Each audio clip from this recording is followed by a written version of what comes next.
Hey, y'all. I've always believed that the shows that we binge and the movies we love are more than just entertainment. They're a window into who we are and who we might become. They're a place to talk about what truly matters. Welcome to Culture First, Democracy Always. I'm Tasha Pierce. Think of me as your favorite auntie who could talk about the latest sci fi flick 1 minute and then get to talking about voter suppression the next. On this podcast, we break down pop culture from the movies and TV shows you love to the books you can't put down to talk about power, talk about freedom, and talk about survival. We'll connect these stories to our current politics and the constant, everyday resistance we all face. Because culture shapes who we are, and democracy is the freedom to be that person. Culture first, democracy always.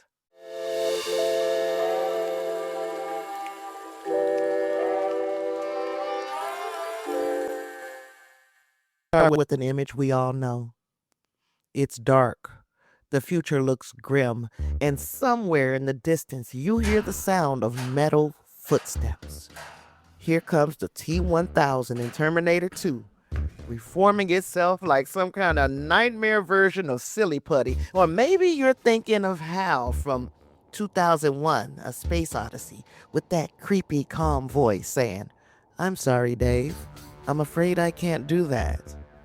Even the robot from Lost in Space with his famous line, "Danger, Will Robinson." These are the images of AI that's been burned into our cultural imagination. The rogue machine, the robot uprising, the day the computers decide humanity is canceled. Hollywood has given us 1,000 versions of this story, and let's be real, they're entertaining as hell. But here's the misdirect. That's not the threat we're actually facing. It's a smokescreen. It points our eyes towards glowing red eyes and chrome skulls, while the real danger slips right past us. Because the real threat isn't AI with feelings, it's AI with no feelings. A machine that doesn't hate us, doesn't love us, doesn't care if we live or die.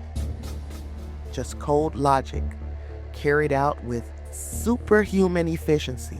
And when that logic gets weaponized by the wrong hands, that's when democracy itself is on the line. All right, for our first episode, here's this roadmap for today. First, we'll revisit the Hollywood AIs we grew up on, the Skynets, the HALs, the weapons of mass destruction. Then, we'll dig into the real world problem, the paperclip maximizer, Ultron as a metaphor, and why misaligned AI goals are scarier than robot armies. Finally, we'll face the flesh and blood threat. Bad actors using AI for propaganda, surveillance, and control.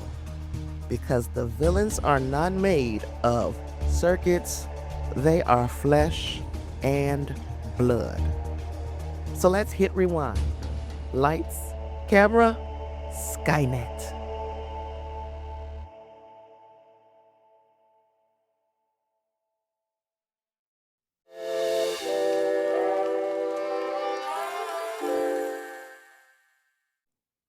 Part 1. The sci-fi story we all know. We all know this script. Terminator 2, Judgment Day. Skynet wakes up, looks at humanity, and decides we are a bug that needs exterminating. Now, we cue the nuclear holocaust, the killer robots, and Arnold in a leather jacket. Skynet isn't confused.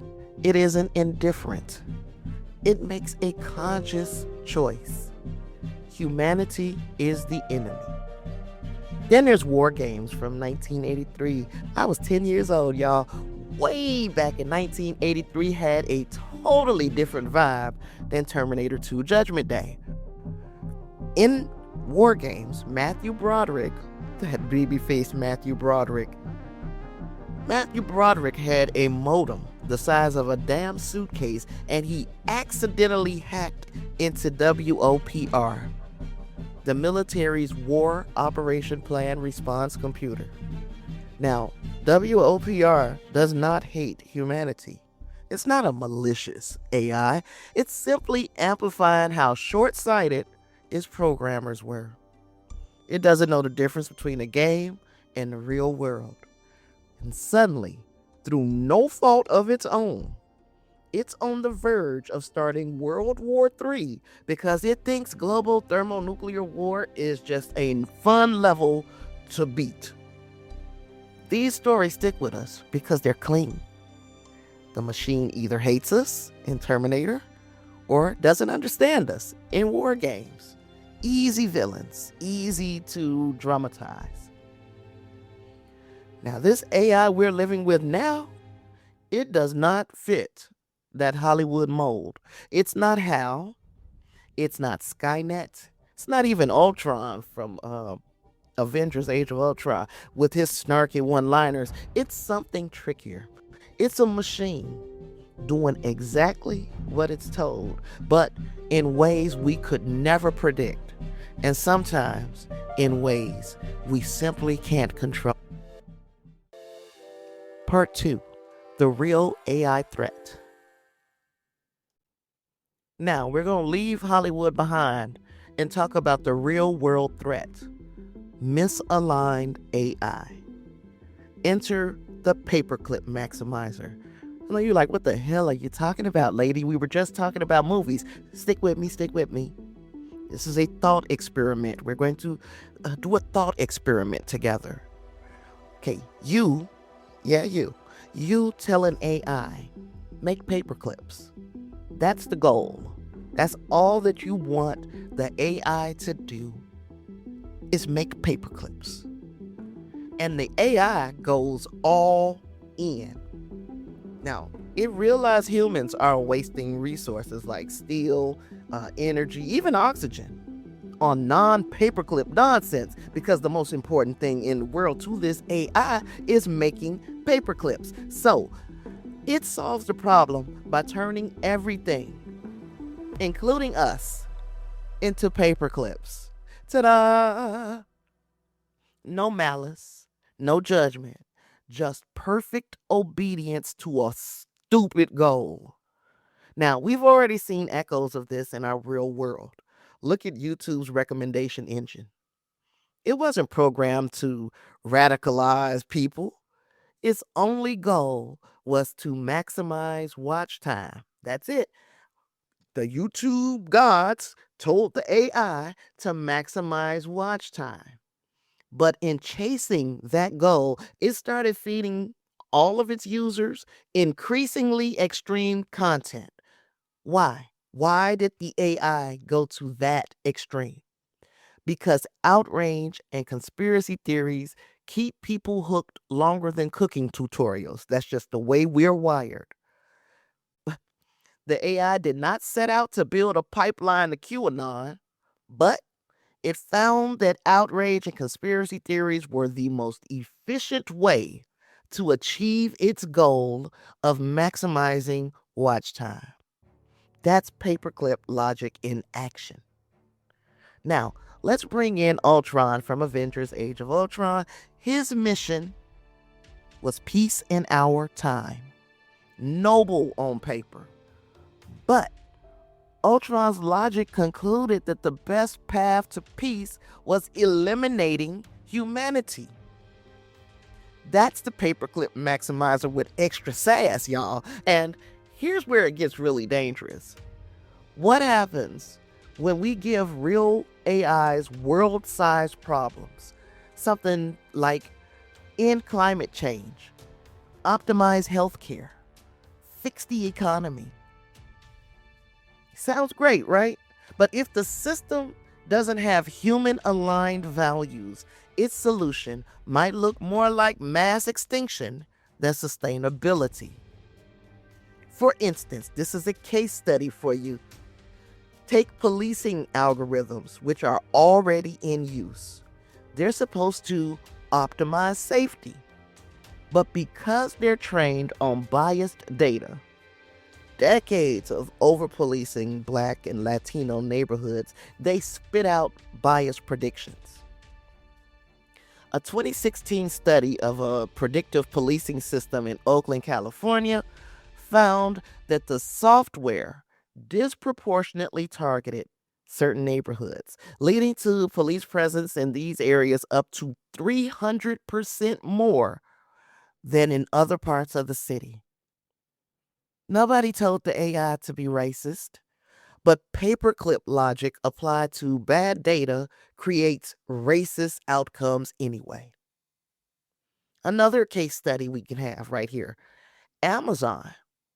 Amazon had to scrap its AI recruiting tool because it optimized for past hiring trends, which favored men. The system taught itself to downgrade resumes with women's colleges or women's extracurriculars. Again, nobody told it to discriminate. It just did what the data nudged it toward. That's the real world Ultron problem. Not evil, not self aware, just unaligned. Part 3. The danger in the right hands? All right, I know. That sounds scary, right? But now I'm going to twist the knife a little because I'm morbid like that. Because maybe the scariest scenario isn't misaligned AI at all. Maybe it's AI working exactly as it's designed in the hands of people with horrible intentions. Look around. We have already seen AI be weaponized. In the last few election cycles, we've seen fake videos of politicians saying things they never said. Imagine a fake audio clip of a politician making off-color or racist remarks. Before that clip can be debunked, half of the nation will have heard it and more than likely believed it. The damage would be done because AI has become so convincing. Doesn't take Skynet to wreck democracy, just Photoshop on steroids, right? Then there's censorship by design.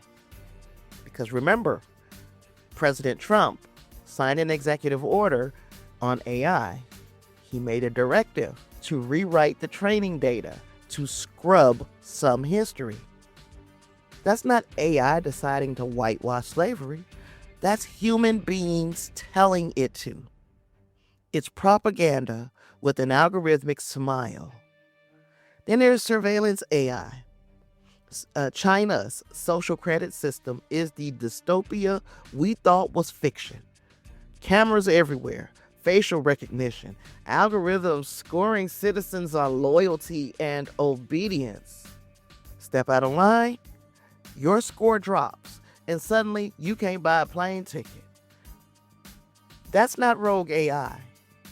That's authoritarianism, algorithmically enforced. And then there's election manipulation. Remember Cambridge Analytica? They already proved how powerful algorithmic-driven targeting can be. Harvesting Facebook data, building psychological profiles, and feeding people curated propaganda to sway their votes.